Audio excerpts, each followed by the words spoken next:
I pretty much just, do a bunch of drugs until like my body can't fucking, until my body just like completely shuts down. And then usually like I'm on the bus or something. So I'll, sleep on the bus. You pass out and get robbed and Yeah. start over again. Yep. Get sick on the bus and shit my pants and throw up and all that stuff.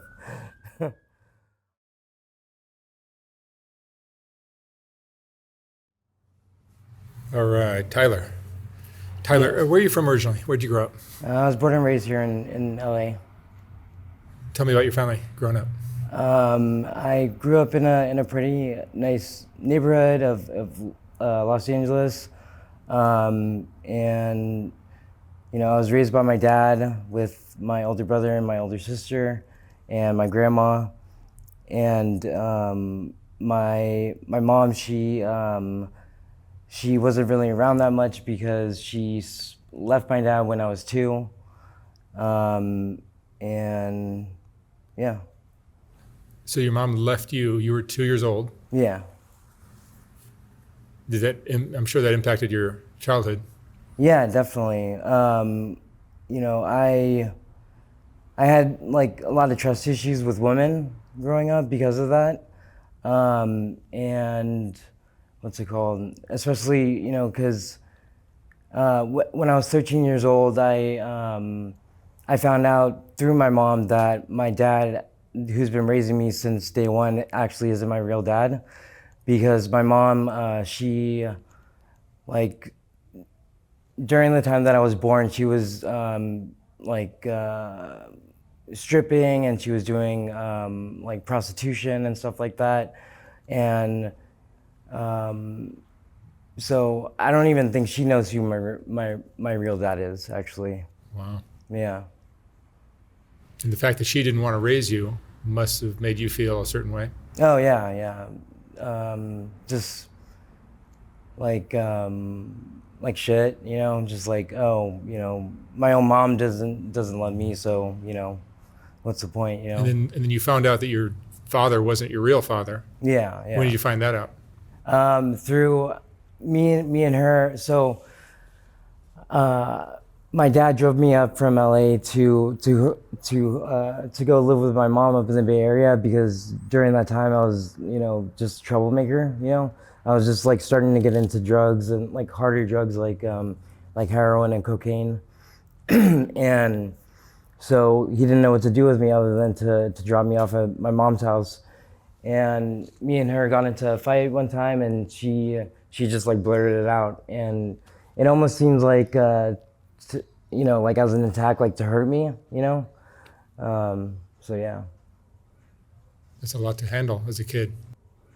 Yeah, that definitely like fucked me up in the head, and I didn't even know like what to think of it. In your childhood, other than that terrible information, was okay? No, I mean, and to top it off, like my dad, the one who I found out wasn't my real dad, he was very abusive, like, physically and not sexually, thankfully, but just just physically, and very mentally abusive. It's pretty nice of him to raise you, even though he wasn't your father. Yeah, for sure. You could have easily walked away in that situation. Definitely, yeah. What were your teenager years like? Just partying, just getting fucked up all the time, and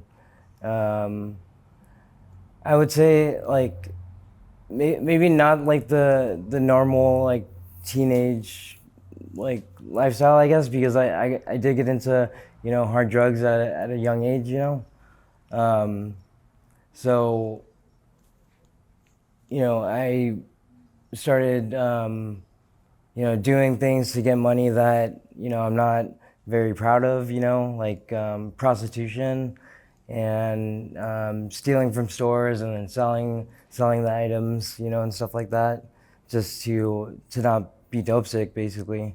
At some point, I would say probably like 6 months into me smoking heroin, I switched over to shooting it and mixing it with cocaine. and it was just to not be dope sick, you know. It wasn't even to get high. So, and I did that for, you know, like 10 years, and then I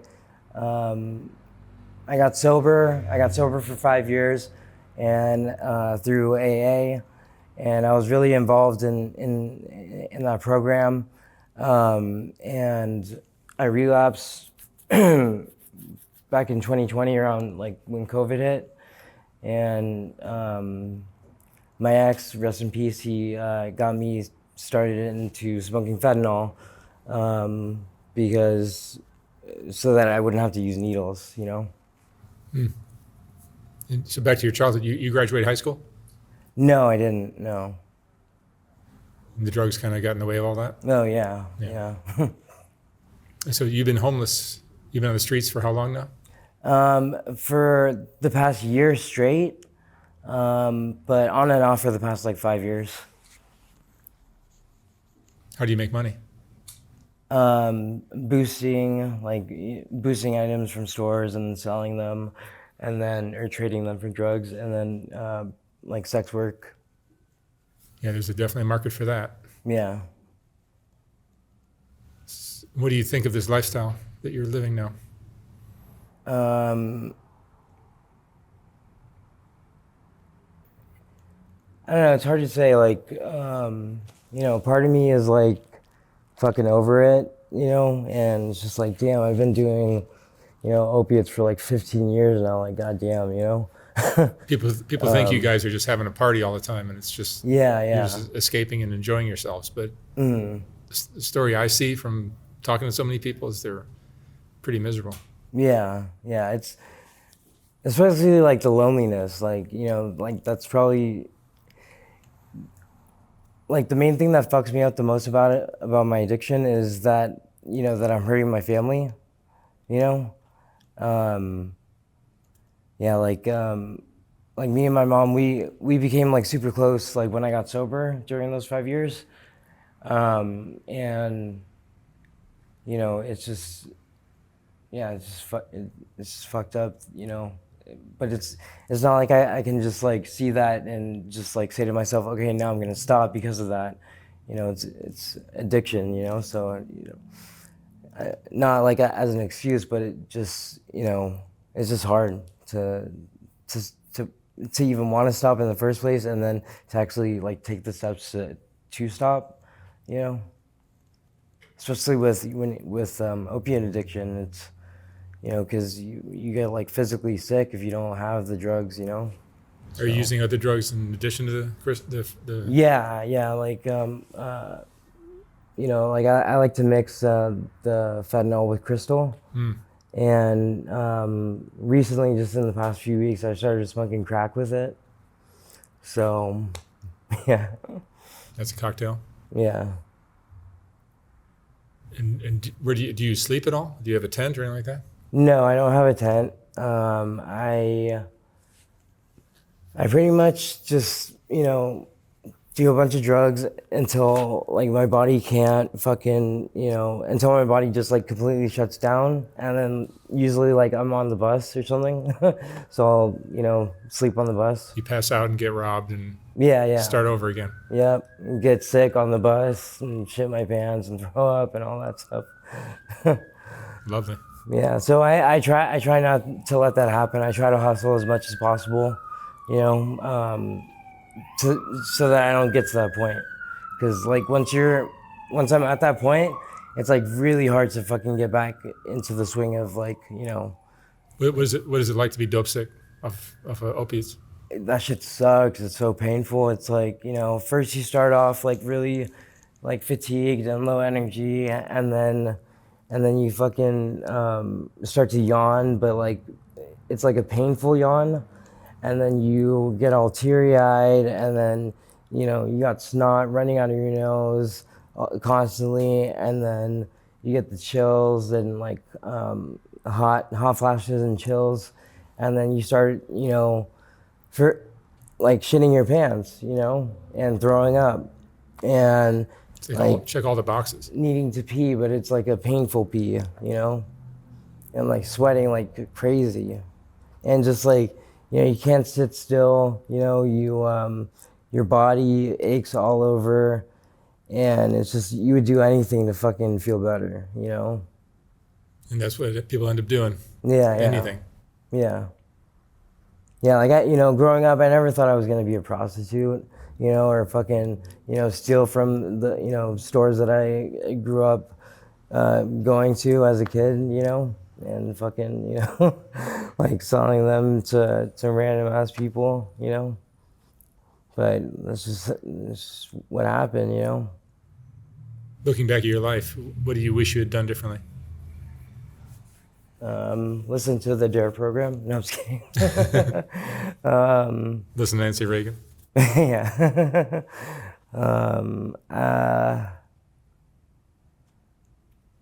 I don't know, probably listen to my dad, to be honest, you know, because I see my brother and he's doing really fucking well, and it's because he's always listened to my dad, you know, and me and him are like completely different, you know.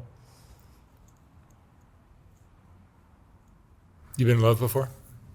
Oh yeah, a few times. You're living on the streets while that's going on? No. I mean,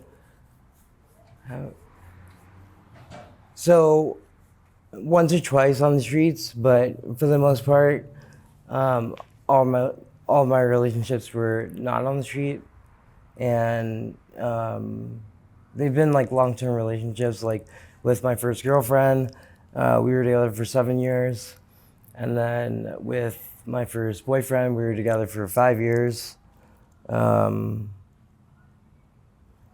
Yeah, and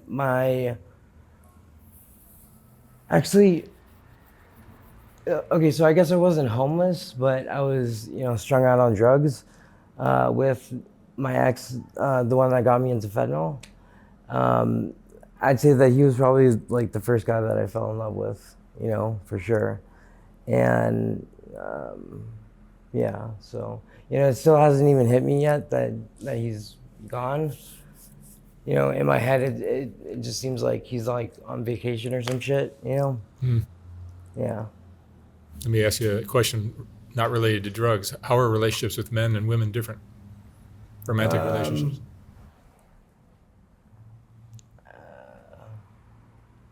Well, for one, you know, there's the pussy and then there's the dick. Yeah, okay.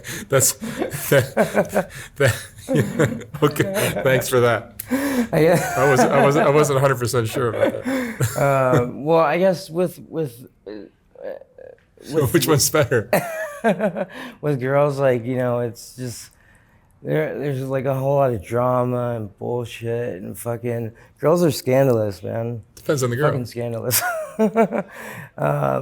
And I'd say with my relationship with guys so far, you know, not so much. You know, I mean, yeah, like they're, you know, sluts too, but like there's more communication. You know, like, this is what I'm gonna do. This is how it's gonna be. You know. But isn't the gay lifestyle a little more accepting of guys? Oh yeah. I mean, it's kind of like it goes with the territory. Yeah. Whereas with women, you're thinking that won't be the case. Yeah. Imagine what life would be like if we were all expecting everyone to just sleep around like the gay community does. Yeah. Have you OD'd on the? Oh yeah, a lot of times. A lot. Really? Yeah. And like, oh my God, getting Narcan it's not fun at all. It's horrible. What's that like? It's like, so what I described to you with the withdrawal symptoms from fentanyl, but times like a billion, you know, all at once. Fucking, you know, they call it, you get thrown into precipitated withdrawals. So all those symptoms happen to you all at once, like very quickly, like soon, like really shortly after you get Narcan. Yeah, but you know, I haven't OD'd or been Narcan in the past year because because my tolerance has been so high, you know, because I smoke a lot. Like it's fucking crazy how much I smoke, you know. I like literally like I smoke fentanyl like it's crack, you know, like all day long. Really? Yeah, and you know, and I get sick quick now, you know. I get sick within like a few hours of my last hit. you know. So that's why I constantly have to be like on the go, you know, and like making money and stuff. Back to your childhood again. Do you feel like you were loved as a kid?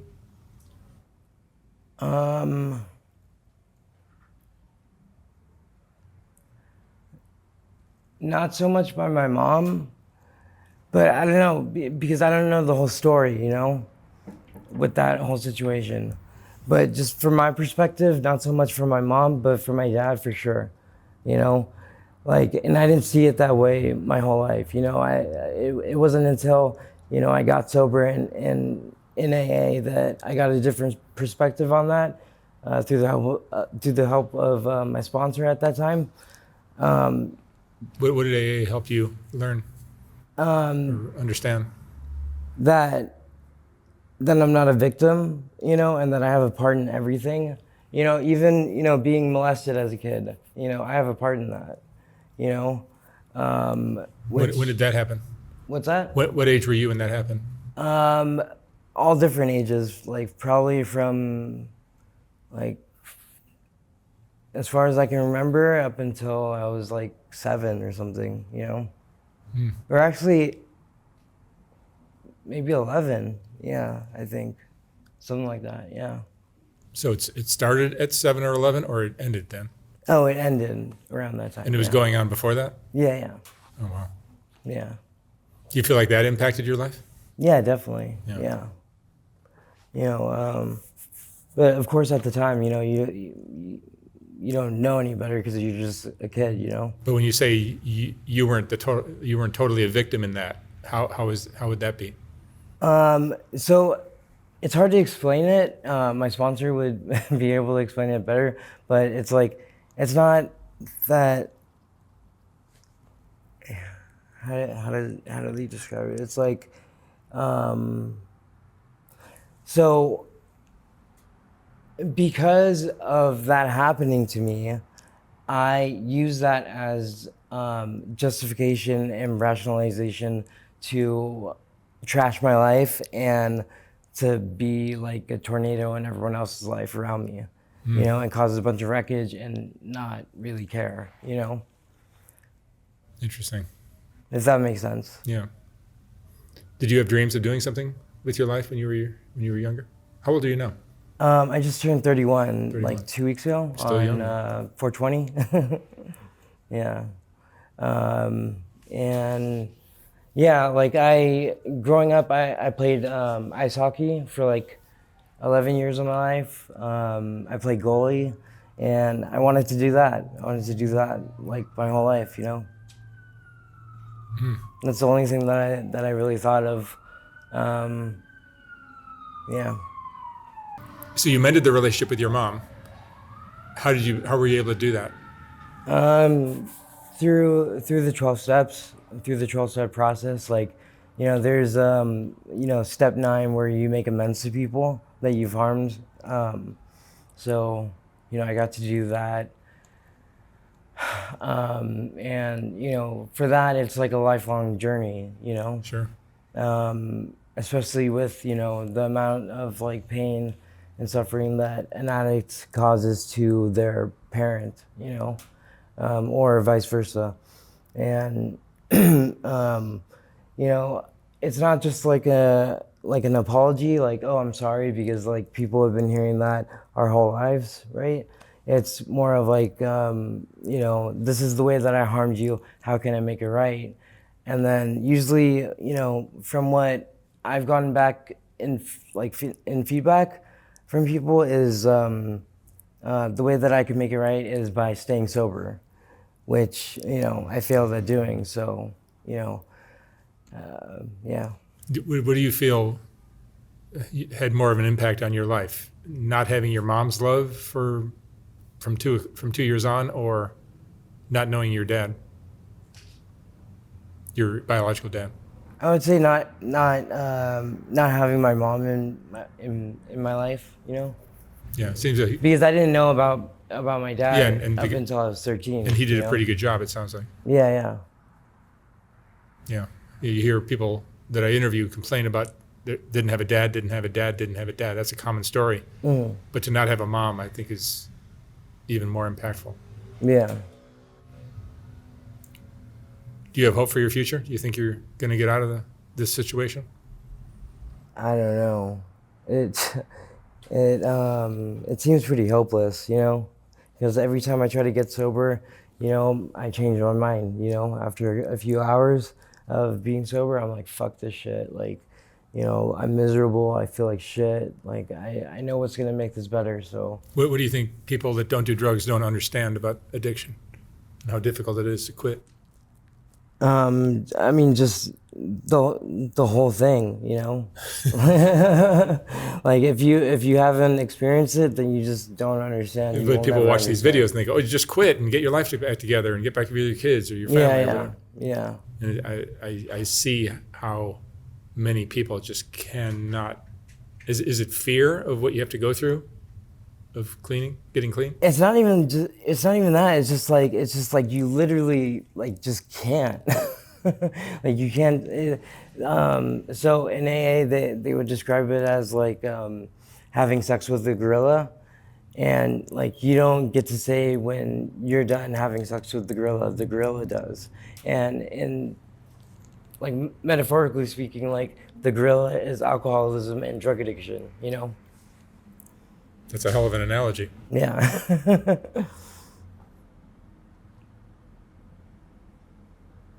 Let me ask you one last question, Tyler. What would you say is the most important lesson you've learned in your life?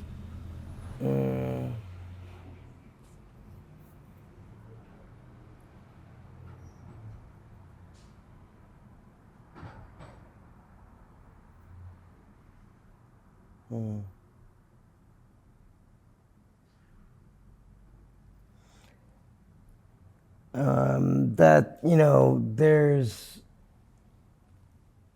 I don't know everything about everything all the time, you know, and, you know, there's always like room for me to learn something new, and that, you know, as far as like my childhood goes and stuff like that, like with my mom, one of the best things that helped me to like forgive her is my sponsor telling me that, you know, pointing out to me that she did the best that she could at the time, you know. I mean, she was like 20 years old when she had me, you know. So, you know, who am I to judge, you know? Forgiveness is a powerful tool. Yeah. All right, Tyler, thank you so much for sharing your story. Yeah, thank you. I wish you lots of luck from here on out. Thank you. Thank you.